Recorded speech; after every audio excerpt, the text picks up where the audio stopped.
Rome's Most Dangerous Peace. Story 4 Part 1. Ancus Marcius, King of Rome 4. Deception. Rome didn't become an empire because it loved war.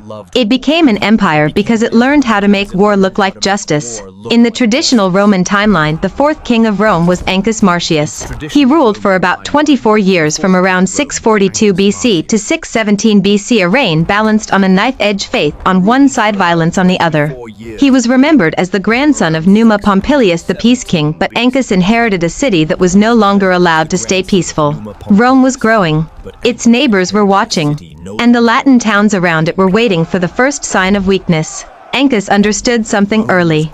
A young state dies the moment its enemies believe its laws are soft. So he did the opposite of what most kings do.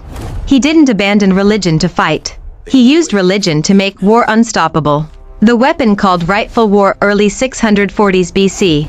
Ancus revived and enforced the rituals of the Officiales, Rome's priest envoys who performed the formal declaration of war. In Roman tradition, before Rome attacked, envoys demanded compensation and justice. If the enemy refused, war became just in the eyes of the gods. And once war became just, it became unlimited. This was not theater. It was strategy. Because when soldiers believe the gods signed the order, they fight harder.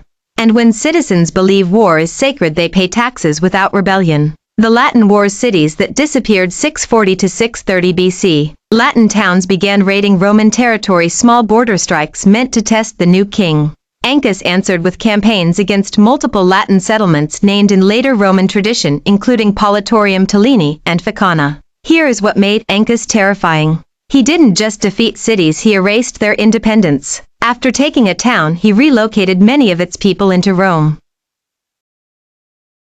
The deception of peace. Rome did not collapse into empire overnight. It was trained for it. After the wars quieted and the borders stopped bleeding, Rome entered a more dangerous phase. The phase where power no longer needed noise. The phase where control had to feel natural. Ancus Marcius understood this moment perfectly. A city that only knows war eventually turns its swords inward. A city that only knows peace forgets how to obey. So he created something far more lethal than battle. Structure. Rome under Ancus was no longer a collection of victories. It was becoming a system, a machine designed to absorb people, erase their past, and replace it with loyalty to the state. The Latin populations he relocated were not treated as guests. They were folded into Rome deliberately. New districts formed.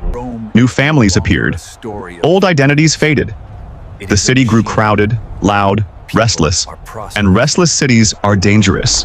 Ancus did not respond with brutality. He responded with order. Religion became rhythm.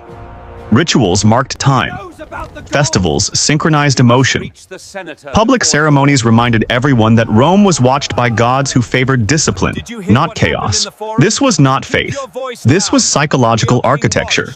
When people believe the divine stands behind the law, resistance becomes sacrilege. And sacrilege isolates faster than violence ever could. But belief alone is fragile. So Ancus reinforced it with permanence. Stone replaced wood. Roads were stabilized. Defensive positions were no longer temporary. The Janiculum was secured not just as a military point, but as a statement. Rome would not retreat. Rome would not bend. And beneath it all, the prison stood. Not filled, displayed. The carcer was not meant to overflow with prisoners. It was meant to exist, to be seen, to remind every citizen that order had teeth. Peace was no longer the absence of war. Peace was enforced silence. The Senate watched carefully. Ancus did not humiliate them. He did not dominate them openly. He allowed debate, tradition, ceremony. But real decisions were already made before discussion began. Power had shifted quietly. The old noble families sensed it. The newer elites adapted to it. And the common people accepted it because it worked. Trade flowed through Ostia. Salt filled storehouses. Ships arrived and left under Roman control. Wealth entered the city not as loot, but as revenue. Rome's bloodline at war. How power turned Rome into a battlefield of ambition and silent assassination. Rome did not collapse when Ancus Marcius died. That would have been easy. What followed was far more dangerous. Rome went quiet. Not the silence of peace, but the silence of a city holding its breath, watching who would move first. By the end of Ancus Marcius's reign around 617 BC, Rome was no longer the city he had inherited. Its population had expanded rapidly after the forced relocation of defeated Latin communities. Old Roman bloodlines now shared the hills with newcomers who owed loyalty to no ancient family, only to power itself. This was not unity. It was tension compressed into stone. Rome had no written constitution, no fixed rule of succession. The king ruled because the city accepted him, and stopped ruling the moment that acceptance shifted. Every senator knew it, every officer felt it, every ambitious man calculated it.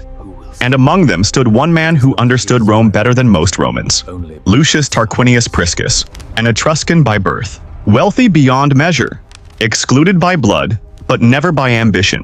While Ancus focused on borders, bridges, and fortifications, influence moved quietly inside the city. Noble families competed not with swords but with marriages, favors, debts, and whispered alliances. The Senate watched. The army listened. The people judged who could protect them next. Ancus did not see Tarquinius as a threat. That was his fatal miscalculation. In the final years of Ancus's rule, Rome had become a machine too powerful for tradition to control. New citizens filled the ranks of labor and war. Old families feared being outnumbered. The balance Ancus tried to maintain between religion and violence began to fracture. When Ancus Marcius died, ancient sources agree on one fact. He died without open bloodshed. But the moment his body was gone, his authority vanished with it. There was no civil war, no street fighting, no legions clashing inside the walls. The day Rome chose a stranger, echo 616 BC, Rome did not fall when Ancus Marcius died. That would have been simple. What followed was worse because Rome stayed standing and every man in power began to measure the city like a prize. There was no written constitution, no fixed law of succession. A king ruled because Rome accepted him and stopped ruling the instant Rome stopped believing. So when Ancus's breath finally left him, the streets did not scream. They listened. Funeral fires rose over the hills, and the smoke carried more than grief, it carried opportunity. In the half-light of morning, the Senate moved like a pack that refused to show its teeth. They spoke of tradition, of stability, of the will of the gods. But inside every robe was a blade of calculation. An interrex was named, then another, then another. Not because Rome needed time, but because powerful families needed it. Behind closed doors, alliances were traded like coin. A daughter promised a debt forgiven, a rival quietly ruined. And in the markets, the people asked the only question that matters when the crown is empty. Who will protect us next? On the edges of this silence stood a man who did not look like Rome's old blood. And that was exactly why he could survive what old blood could not. Lucius Tarquinius. By birth Etruscan, raised in Tarquini, where wealth was visible and ambition unapologetic. He arrived in Rome with a name that opened doors and gold that closed mouths. He dressed like a Roman when Romans were watching and thought like an outsider when they were not. Beside him stood Tanaquil, his wife, sharp-eyed. Calm, dangerous in the way intelligent people are dangerous. She read omens, politics, and men with the precision of a general reading terrain. In Rome, the battlefield was always the room. They did not march into the forum like conquerors. They entered like believers. They gave gifts at the right moments. They listened to senators. They listened to citizens. They let grievances settle like seeds waiting to grow.